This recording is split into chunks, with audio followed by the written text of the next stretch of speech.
इस या international space station मानव निर्मित अंतरिक्ष का सबसे बड़ा रचना है। आज हम इस पर बात करेंगे कि इसे किन देशों ने और कैसे बनाया और भविष्य में इसका क्या होगा।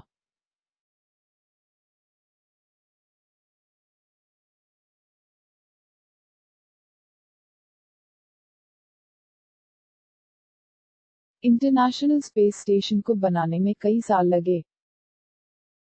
अमेरिका ने 1984 में इसे फ्रीडम के नाम से बनाने की योजना की। उस समय यह देखने में ऐसा लगता था, पर बाद में बहुत सारे बदलाव किए गए। बीच में इसकी निर्माण भी रोक दिया गया था। 1993 में कई देश एकजुट हुए और इसका नाम इंटरनेशनल स्पेस स्टेशन दिया गया और 5 साल बाद ये बनना शुरू हो गया। आइए इस स्टेशन की कुछ खास बातें करते हैं। अभी यह देखने में ऐसा लगता है। इसका प्रयोग वैज्ञानिक सिर्फ अंतरिक्ष के एक्सपेरिमेंट के लिए करते हैं। यहाँ 6 एस्ट्रोनॉट रह सकते हैं। प्रायः वे 6 महीनों से ज्यादा नहीं रहते। यह एक फुटबॉल स्टेडियम के आकार का है। यह पृथ्वी के वायुमंडल से ठीक ऊपर चक्कर लगाता रहता है। औरों की अपेक्षा ये बहुत ज्यादा ऊंचाई नहीं है। यह 28,000 किलोमीटर प्रति घंटे से मात्र 12 मिनट में पृथ्वी का एक चक्कर पूरा कर लेता है। हवा के घर्षण के कारण धीरे धीरे यह नीचे गिरता जाएगा, इसलिए रॉकेट के द्वारा बीच बीच में इसकी कक्षा ठीक की जाती है। मुख्यतः अमेरिका, कनाडा, रशिया, जापान और यूरोप के कई देश इसके मुख्य सदस्य हैं।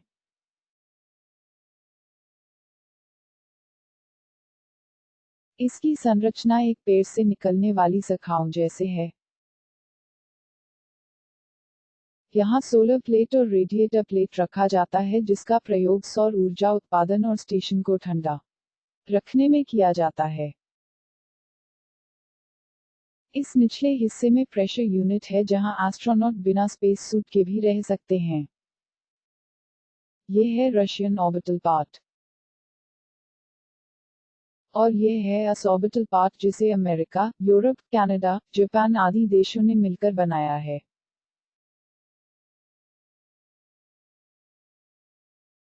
इसके विभिन्न मॉड्यूल्स को अलग अलग देशों में बनाकर रॉकेट से अंतरिक्ष में भेजा जाता है, जहां इसे स्टेशन से जोड़ा जाता है।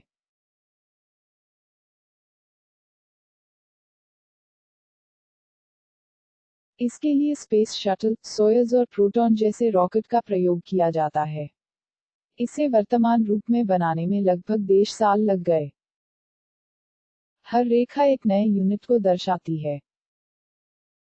रशिया द्वारा लगाए गए इस पहले भाग का नाम जारिया है। यह सौर ऊर्जा बनाता है और स्टेशन का स्थान बदल सकता है। इसमें आगे में 3 और पीछे में एक डॉकिंग पोर्ट हैं। यह अमेरिका निर्मित हिस्सा है, जिसे नोड 1 कहते हैं। इसमें 6 डॉकिंग पोर्ट है। यह है कॉम्पैक्ट मीटिंग ट्रांसफॉर्मर या पीएमए, जिसका प्रयोग डॉकिंग के दौरान होता है। ऐसे 2 हिस्से हैं, पीएमए 1 और पीएमए 2। ये है ज़्वेज़दा सर्वर, जहां जीने के लिए जरूरी मशीनें रहती हैं। इसे रशियन ऑर्बिटल पार्ट का करियर सेंटर माना जा सकता है। इसमें भी आगे 3 और पीछे एक डॉकिंग पोर्ट है। Z1 गियरबॉक्स का प्रयोग स्टेशन पर सामान उतारने के लिए किया जाता है। ये मेन ट्रस का भाग नहीं है, लेकिन ये काफी काम का है। पीएमए 3 को बाद में नीचे जोड़ा गया। ये पीएमए बहुत ही उपयोगी हैं। P6 गियर को पहले Z1 गियरबॉक्स से जोड़ा गया था। इसमें सोलर प्लेट थी जो सबको इलेक्ट्रिसिटी देती थी। टर्मिनल को ठंडा करने के लिए इसमें रेडिएटर प्लेट भी लगाया गया। अब ये स्टेशन इतनी बड़ी हो गई है कि यहाँ लोग रह सकते हैं। वर्ष 2000 से हैं वैज्ञानिक यहाँ लगातार रहते हैं। ये है अस लैबोरेटरी, जहाँ कई प्रकार का रिसर्च किया जाता है। इस लैब को लगाने पर इसका रूप ही बदल गया। 2001 में एक्सटर्नल स्टोरेज प्लेटफॉर्म या एस्प लगाया गया। यहाँ जरूरत के सामान रखे जा सकते हैं। कनाडा ने इसमें एक कैनाड्राम-2 नाम के रोबोटिक आर्म लगाया, इससे एस्ट्रोनॉट को कई काम में काफी मदद मिलती है। इस आर्म को किसी भी हिस्से से जोड़ा जा सकता है। क्वेस्ट चेंबर प्रेशर की मदद से एस्ट्रोनॉट कई घंटों तक स्पेसवॉक कर सकते हैं। इस रशियन भाग को बियर्स कहते हैं। इसका प्रयोग प्रेशर चेंबर या डॉकिंग पोर्ट के लिए किया जाता है। अब देखें कि कैसे सभी हिस्सों को जोड़ा जाता है। सबसे पहला हिस्सा है S0 ट्रस। इसके बाद है portable remote maintenance base system या MBS। इसे TRS के साथ अलग किया जा सकता है। कैंडम लगने के बाद ये बहुत उपयोगी हो गया है। इसके बाद इसमें S1 गियर और P1 गियर जोड़ा गया। S का मतलब है स्टैंडर्ड और P का मतलब है port.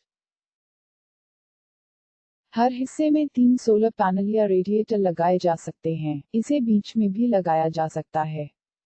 S2 quest pressure chamber से जोड़ा गया। ये है P3 P4 ट्रस जिसमें सोलर पैनल और रेडिएटर प्लेट लगी हैं, और P5 गियर को यहां लगाया गया। नए हिस्सों को लगाने के लिए कुछ पैनल्स हटाने पड़ेंगे। S3 को यहां से हटाकर इसमें P6 ट्रस लगाया गया।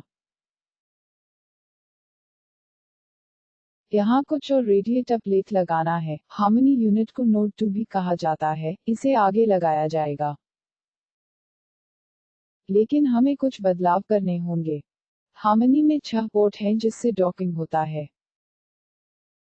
इसके बाद यूरोप का कोलंबस जोड़ा गया। कनाडा ने रोबोट भी भेजे।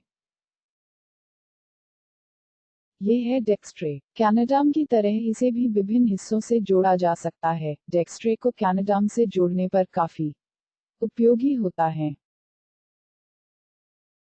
ये है सबसे बड़ा हिस्सा जापानीज एक्सपीरियंस यूनिट जिसे कि वो कहते हैं। इसका एक अलग से रोबोटिक आर्म है। ये 6 गियर और ये ट्रस। अब यह स्पेस स्टेशन जैसा दिख रहा है। सोलर पैनल को सूर्य की तरफ घुमाते हैं, इससे स्टेशन को ऊर्जा मिलती है। जापानीज यूनिट में जापानीज एक्सपोज्ड अटैचमेंट जोड़ा गया जिससे निर्वात में भी एक्सपेरिमेंट किया जा सकता है। रशियन यूनिट पोइस्ट पियर्स के जैसा है जहां स्पेस हब डॉक किया जा सकता है। ये एल्क 1 है जहां इसको चलने के लिए जरूरी मशीन रखी जाती हैं। एल्क 2 यहां ऊपर में लगाया गया है।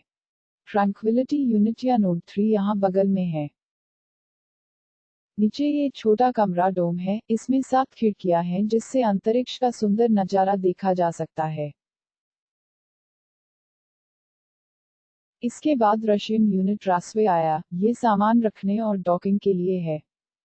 लियोनार्डो यूनिट में कचरा और सामान रखते हैं। यहाँ कचरा जमा करके एक साथ हटा देते हैं। ये हिस्सा है एल्क 3 और एल्क 4। ये मैग्नेटिक स्पेक्ट्रोस्कोपी मशीन है जिससे एंटीमैटर खोजते हैं। सबसे नया हिस्सा है बिगेलो एक्सपैंडेबल यूनिट या बीम। इसे मोड़कर लॉन्च करते हैं और ये अंतरिक्ष में पहुंचकर फैलकर बड़ा हो जाता है।